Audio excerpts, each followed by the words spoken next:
હરિઓમ વિદ્યાર્થી મિત્રો, તમે લોકો બેટા જાણો છો એ પ્રમાણે કે આંકડાશાસ્ત્રની અંદર અત્યાર સુધીમાં જે આપણો પહેલો ભાગ છે એ પહેલો ભાગ આપણે ઓલરેડી ફિનિશ કરી ચૂક્યા છીએ। પહેલો ભાગ કે જેમાં બોર્ડની એક્ઝામમાં ટોટલ બેટા તમને લોકોને 48 માર્ક્સનું પૂછાય છે। 12 માર્ક્સના 4 ચેપ્ટર આપણે આંકડાશાસ્ત્રના પહેલા ભાગમાં કમ્પ્લીટ કરી ચૂક્યા। એનો મતલબ સ્ટેટનો આપણો ઓલરેડી 50% સિલેબસ કમ્પ્લીટ થઈ ચૂક્યો છે। બાકીના વધ્યા આપણા 52 માર્ક્સ। આ 52 માર્ક્સનું આપણને બોર્ડની એક્ઝામમાં બેટા સ્ટેટના આપણા બીજા ભાગમાંથી પૂછાય છે અને એટલા માટે આજના દિવસે આપણે આંકડાશાસ્ત્રનો બેટા બીજો ભાગ શરૂ કરવા જઈ રહ્યા છીએ।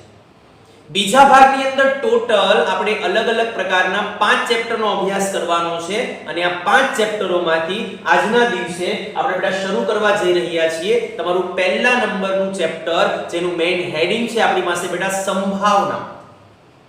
ચેપ્ટરની શરૂઆત કરીએ એ પહેલા આપણે જોઈ લઈએ કે આ એક ચેપ્ટરમાંથી આપણને બોર્ડની એક્ઝામની અંદર કયા કયા વિભાગોમાંથી કેટલા માર્ક્સનું પૂછાય છે। સૌથી પહેલો જે પ્રશ્ન છે એ આપણને પૂછાય છે બેટા વિભાગ એ માંથી। વિભાગ એ જેની અંદર આવે છે વૈકલ્પિક પ્રશ્ન MCQ, એ કેટલા માર્ક્સનો હોય છે? 1 માર્ક્સનો। આ 1 માર્ક્સનો એક પ્રશ્ન આપણને ચેપ્ટર નંબર 1 માંથી પૂછાય તો એના થયા બેટા આપણી પાસે 1 માર્ક। બીજો જે પ્રશ્ન છે એ આપણને પૂછાય છે વિભાગ બી માંથી કે જેની અંદર આવે છે બેટા એક વાક્યમાં ઉત્તર આપો, એ પણ કેટલા માર્ક્સનો હોય છે? 1 માર્ક્સનો। આ 1 માર્ક્સનો એક પ્રશ્ન આપણને ચેપ્ટર નંબર 1 માંથી પૂછાય તો એનો પણ થયો બેટા આપણી પાસે 1 માર્ક। ત્રીજો જે પ્રશ્ન છે એ આપણને પૂછાય છે સેક્શન ડી માંથી, જેની અંદર આવી શકે ટૂંકા દાખલા અથવા તો થિયરી। એક દાખલો કે એક થિયરી બોર્ડની એક્ઝામની અંદર 3 માર્ક્સમાં આવે। 2 દાખલા પૂછાય અથવા 2 થિયરી પૂછાય અથવા એક દાખલો અને એક થિયરી પૂછાય। તો જો 2 પ્રશ્નો 3 માર્ક્સના પૂછાતા હોય તો આ ચેપ્ટરમાંથી આપણને સેક્શન ડી માં ટોટલ 6 માર્ક્સનું પૂછાય છે। અને છેલ્લો જે પ્રશ્ન છે એ આપણને પૂછાય છે વિભાગ ઈ માંથી કે જેની અંદર આવે છે મોટા દાખલા। એક દાખલો બોર્ડની એક્ઝામની અંદર બેટા કેટલા માર્ક્સનો આવે છે? 4 માર્ક્સ। આ 4 માર્ક્સનો એક દાખલો આપણને ચેપ્ટર નંબર 1 માંથી પૂછાય તો એના થયા બેટા આપણી પાસે 4 માર્ક્સ। આ બધું જો આપણે પ્લસ કરીશું તો આ એક જ ચેપ્ટરમાંથી બેટા બોર્ડની એક્ઝામની અંદર ટોટલ આપણને 12 માર્ક્સનું પૂછાય છે। આપણો જે મેઈન ટાર્ગેટ છે એ ટાર્ગેટ છે બેટા 12 માંથી 12 માર્ક્સ કવર કરવા। તો આ 12 માંથી 12 માર્ક્સ કવર કરવા કઈ રીતે ને એની થોડી ઘણી સામાન્ય ચર્ચા બેટા આજના દિવસે આ ચેપ્ટરની અંદર આપણે કરવાના છે। તમે જે ચેપ્ટર ભણી રહ્યા છો એ માત્ર તમારા ધોરણ 12 માટે ઉપયોગી છે એવું નથી બેટા। આવનારા ભવિષ્યની અંદર તમે જે કંઈ પણ ફિલ્ડની અંદર ભણવાના છો એ દરેક ફિલ્ડની અંદર સ્ટેટિસ્ટિક્સ આંકડાશાસ્ત્ર નામનો સબ્જેક્ટ તો આવશે જ। અને જે જગ્યા પર આંકડાશાસ્ત્ર નામનો સબ્જેક્ટ આવશે ને એ બધા તમારા સિલેબસની અંદર બેટા સંભાવના નામનું ચેપ્ટર હશે અને હશે જ।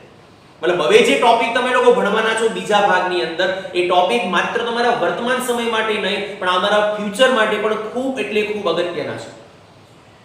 તો સંભાવનાનો બેટા જો આપણે અભ્યાસ કરવો હોય તો એના માટે સૌથી પહેલા જરૂરી છે આ ચેપ્ટરના અલગ અલગ પ્રકારના બધા કન્સેપ્ટ તમારા માઇન્ડની અંદર એકદમ વ્યવસ્થિત બેટા ક્લિયર થવા જોઈએ। જો આ ચેપ્ટરની થિયરી તમે લોકો ધ્યાનથી સમજશો ને બેટા તો જ તમે ચેપ્ટરના દાખલાઓ વ્યવસ્થિત ગણી શકશો। જો હું તમને લોકોને બેટા દીવડાવતો નથી પણ એક વાસ્તવિક પરિસ્થિતિથી તમને લોકોને માહિતગાર કરું છું કે બીજો ભાગ એ તમારા પ્રથમ ભાગની કમ્પેરિઝનમાં ઘણો બધો અઘરો છે, પણ તમે ધ્યાન રાખશો તો હું માનું છું ત્યાં સુધી આ ભાગ પણ તમારા માટે ખૂબ એટલે ખૂબ સહેલો બની જશે। આખા આંકડાશાસ્ત્રમાં જેટલા પણ ચેપ્ટરો છે ને એ બધા ચેપ્ટરોમાંથી મારું સૌથી ફેવરિટ ચેપ્ટર છે સંભાવના। કારણ કે આ ચેપ્ટર બાળકોને ભણવાની પણ ખૂબ મજા આવે અને શિક્ષકોને બેટા ભણાવવાની પણ ખૂબ મજા આવે। તો આ ખૂબ મજા લેતા આજના દિવસે શરૂ કરવા જઈ રહ્યા છીએ બેટા આપણે એ ચેપ્ટરનું મેઈન હેડિંગ છે આપણી પાસે સંભાવના, કે જેને ઇંગ્લિશમાં કહેવામાં આવે છે પ્રોબેબિલિટી। સૌથી પહેલા એ સમજીએ કે ભાઈ સંભાવના એટલે શું। પણ આ શબ્દનો જો તમારે અભ્યાસ કરવો હોય તો સંભાવના સાથે સંકળાયેલા અલગ અલગ પ્રકારના ઘટકો વિશે તમારે સૌથી પહેલા ભણવું પડે। અને આ અલગ અલગ પ્રકારના ઘટકોની અંદર સૌથી પહેલું જે ઘટક છે બેટા એ ઘટક છે આપણી પાસે બેટા ઘટના।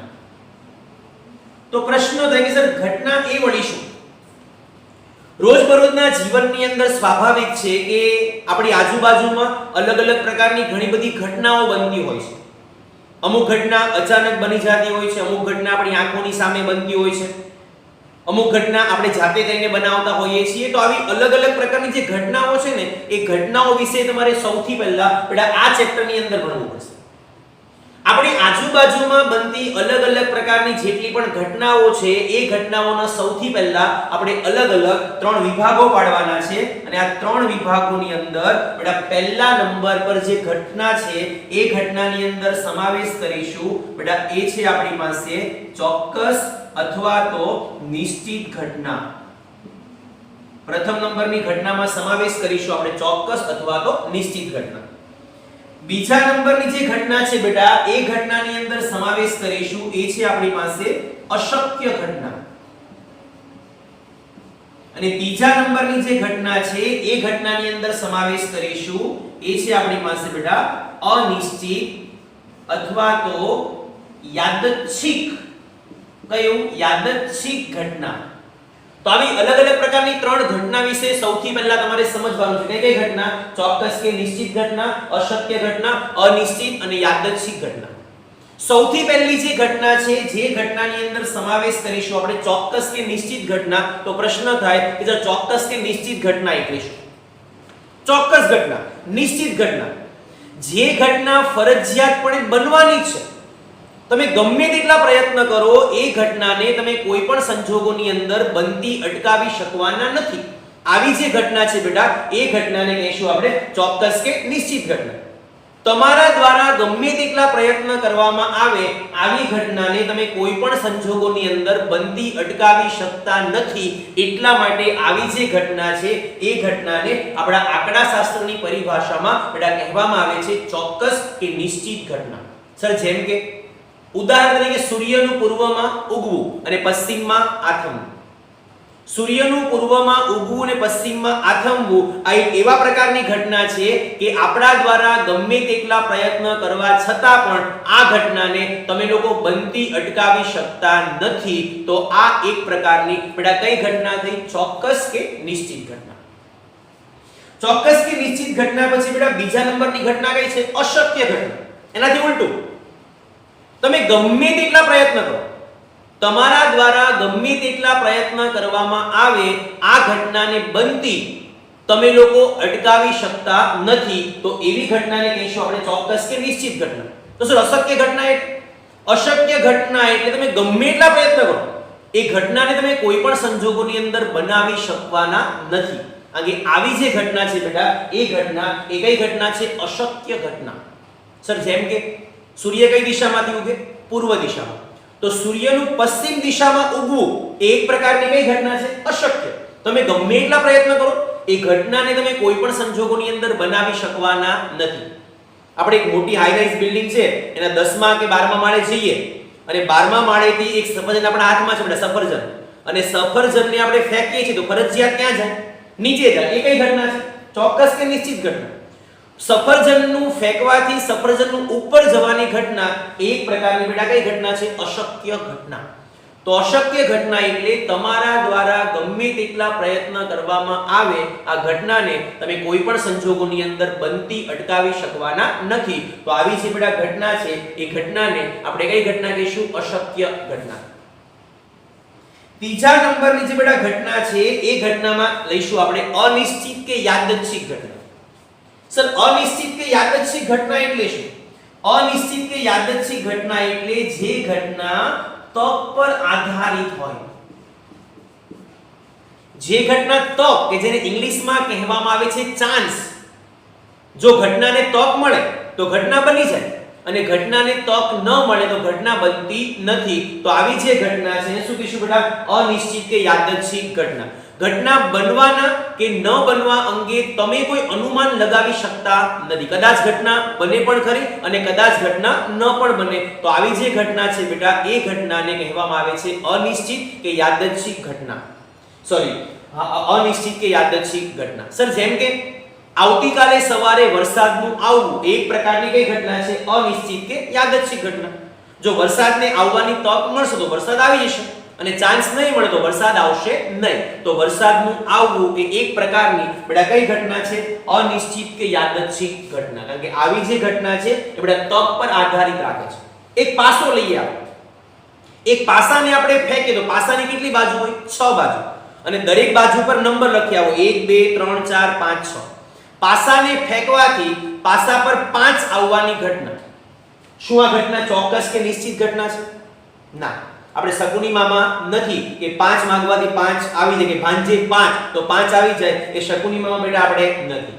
કદાચ 5 આવે પણ ખરા, કદાચ 5 ન પણ આવે તો આવી ઘટના ચોક્કસ ઘટના નથી. શું 5 આવવાની ઘટના અશક્ય છે? 5 આવશે જ નહીં ફિક્સ છે? ના. તો આવી જે ઘટના છે બેટા અશક્ય ઘટના નથી. કદાચ 5 આવે પણ ખરા અને કદાચ 5 ન પણ આવે. જો 5 ને તક મળશે તો પાસાની ઉપરની બાજુ 5 આવી જશે અને 5 ને તક નહીં મળે તો ઉપરની બાજુ 5 આવશે નહીં. લોકડાઉન ની અંદર ઘણા બધા વિદ્યાર્થીઓ બેટા લૂડો ગેમ રમતા હતા. કે લૂડો ગેમ ની અંદર આપણે આંગળીને ટચ કરીએ પેલા પાસા પર તો સ્વાભાવિક પાસો ફરે અને પાસાની ઉપર આપણને કોઈ બી અંક જોવા મળે અને એ અંક પ્રમાણે આપણે લૂડો ગેમમાં બેટા કુકરી ચલાવવાની. તો તમે જ્યારે પાસાને બેટા ટચ કરો છો તો પાસા પર કયો નંબર આવશે એ નંબર અંગે તમે ચોક્કસ ધારણા કરી શકતા નથી. જો કોઈ પણ નંબરને તક મળે તો એ નંબર ઉપરની તરફ આપણને દેખાશે. તો આવી જે ઘટના છે એ ઘટનાને કહેવામાં આવે છે અનિશ્ચિત કે યાદચ્છિક ઘટના. તો આવી અલગ અલગ પ્રકારની 3 ઘટનાઓ વિશે તમારે બેટા આ ચેપ્ટરની અંદર ભણવાનું છે. અને યાદ રાખજો જે ચેપ્ટર તમે લોકો ભણી રહ્યા છો સંભાવના, એનો નિયમ ફિક્સ છે કે કોઈ પણ ઘટના બને છે એ બનવાની શક્યતા મેક્સિમમ 100%. અને મિનિમમ કેટલી બેટા 0%. એટલે સંભાવનાનો જે આન્સર છે ને બેટા એ આન્સર તમને લોકોને ઓલવેઝ બેટા 0 થી 1 ની વચ્ચે મળશે. આ ચેપ્ટરના આપણે જે કે પણ દાખલા ગણીશું ને એ બધા દાખલાની અંદર આન્સર આપણને કોની વચ્ચે મળશે? 0 થી 1 ની વચ્ચે મળશે. હવે જોઈએ અહીંયા ચોક્કસ કે નિશ્ચિત ઘટના. ઘટના 100% બનવાની છે આપણને ખબર છે. તો આ ઘટના બનવાની શક્યતા 100%. તો એની સંભાવના આપણને કેટલી દેખાશે બેટા? 1 દેખાશે. અશક્ય ઘટના બનવાની જ નથી ગમે એટલા પ્રયત્ન કરો તો ટકાવારી કેટલી? 0. એટલા માટે એની સંભાવના પણ બેટા કેટલી કહેવાશે? 0 કહેવાશે. અનિશ્ચિત કે યાદચ્છિક ઘટના જો તક મળે તો બની જાય, તક ન મળે તો ન બને. તો આવા સંજોગોની અંદર આનો જે બેટા આન્સર છે એ કેટલો આવશે? 0 થી 1 ની વચ્ચે આવશે. હવે આની આપણને સંભાવના ઓલરેડી ખબર જ છે. ચોક્કસ કે નિશ્ચિત ઘટનાની કેટલી આવે? 1 આવે. એટલા માટે આ ચેપ્ટરમાં આપણે બેટા આનો અભ્યાસ કરવાનો નથી. અહીંયા પણ ખબર છે અશક્ય ઘટના કે ભાઈ સંભાવના ફરજિયાત કેટલી આવવાની છે? 0 આવવાની છે. એટલે આનો પણ અભ્યાસ આપણે આ ચેપ્ટરની અંદર કરવાનો નથી. પણ અનિશ્ચિત કે યાદચ્છિક ઘટના તેની સંભાવના 0 થી 1 ની વચ્ચે આવશે. એટલા માટે આ ચેપ્ટરની અંદર આપણે જેટલી પણ ઘટનાનો બેટા અભ્યાસ કરીશું એ બધી ઘટના કઈ હશે? અનિશ્ચિત કે યાદચ્છિક ઘટના. આપણે દરેક પ્રકારની જે ઘટના વિશે બેટા ભણવાનું છે એ ઘટના કઈ હશે? અનિશ્ચિત કે યાદચ્છિક ઘટના. અલગ અલગ પ્રકારની ઘટનાનો બેટા અભ્યાસ કર્યા પછી આપણે આ ચેપ્ટરની અંદર જો આગળના ટોપિક પર જઈએ તો આગળનો ટોપિક જે છે આપણો એ ટોપિકની અંદર આપણે બેટા સમાવેશ કરીશું એ છે આપણી પાસે યાદચ્છિક પ્રયોગ. કે ભાઈ યાદચ્છિક પ્રયોગ એટલે શું? યાદચ્છિક પ્રયોગ કોને કહેવાય? આ એક એવું ચેપ્ટર તમે લોકો ભણી રહ્યા છો જેના દાખલાઓને સમજવા માટે ચેપ્ટરની થિયરી સમજવી તમારા માટે ખૂબ એટલે ખૂબ જરૂરી છે.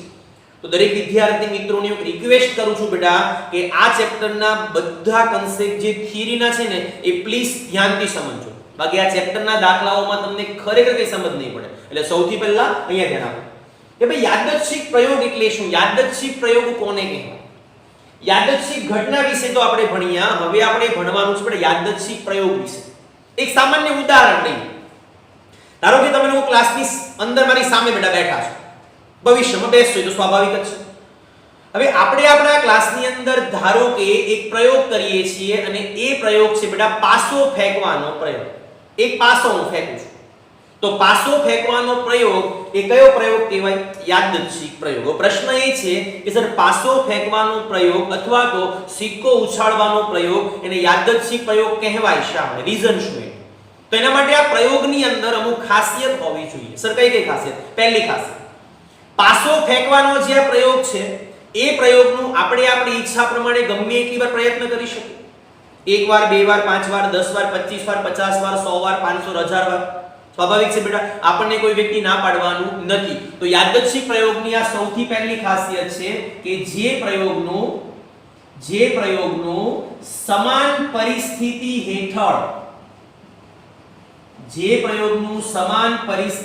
હેઠળ વારંવાર પુનરાવર્તન કરી શકાતું હોય. સમાન પરિસ્થિતિ હેઠળ પ્રયોગ તમે જેટલી વાર ઈચ્છો ને બેટા એટલી વાર રિપીટ કરી શકો છો. મતલબ જે પ્રયોગનું સમાન પરિસ્થિતિ હેઠળ વારંવાર પુનરાવર્તન કરી શકાતું હોય એ પ્રયોગને તમે યાદચ્છિક પ્રયોગ કહી શકો. સર બીજું લક્ષણ નંબર 2, યાદચ્છિક પ્રયોગનું જે બેટા આપણે પુનરાવર્તન કરીએ છીએ વારંવાર, એમાં પરિસ્થિતિ આપણને ફરજિયાત કેવી જોઈએ? સમાન જોઈએ. આ પ્રયોગના શક્ય જેટલા પણ પરિણામો છે એ બધા પરિણામો વિશે આપણે અગાઉથી જાણીએ છીએ. જેમ કે પાસો આપણે ફેંકીએ તો પાસામાં કયા કયા પરિણામ મળે? તો 1 મળે, 2 મળે, 3 મળે, 4 મળે, 5 મળે, 6 મળે. એના શક્ય તમામ પરિણામો વિશે આપણી પાસે બેટા અગાઉથી માહિતી છે. એક સિક્કો આપણે ઉછાળીએ તો કેટલી શક્યતા? 2. છાપ મળે અથવા તો કાટ મળે. તો બીજું લક્ષણ એ થયું કે પ્રયોગના શક્ય તમામ પરિણામો વિશે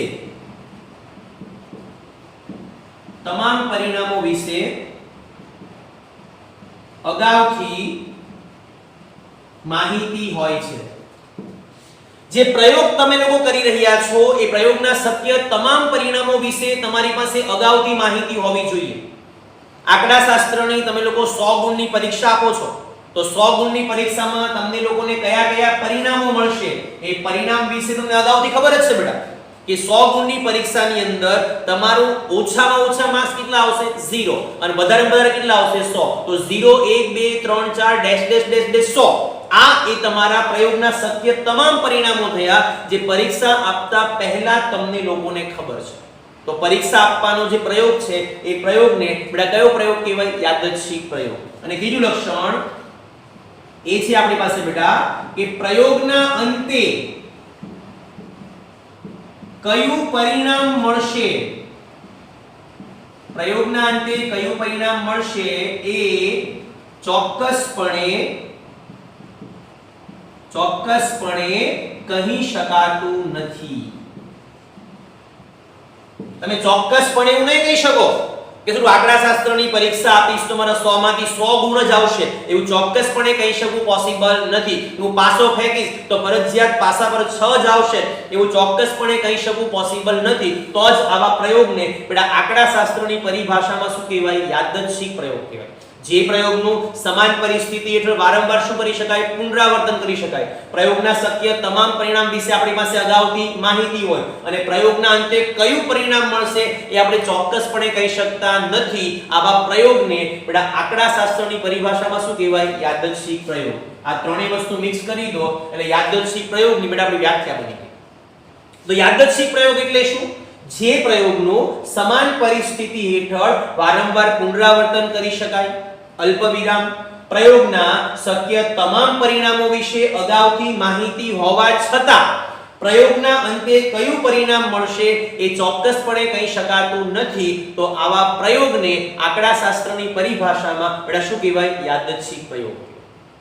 યાદચ્છિક પ્રયોગની સાથે તમારે બેટા ભણવાનું છે અહીંયા યાદચ્છિક પ્રયોગના લક્ષણો. એક્ઝામમાં તમને લોકોને સેક્શન ડી માં 3 માર્ક્સ ની અંદર પૂછાય કે ભાઈ યાદચ્છિક પ્રયોગના લક્ષણો જણાવો.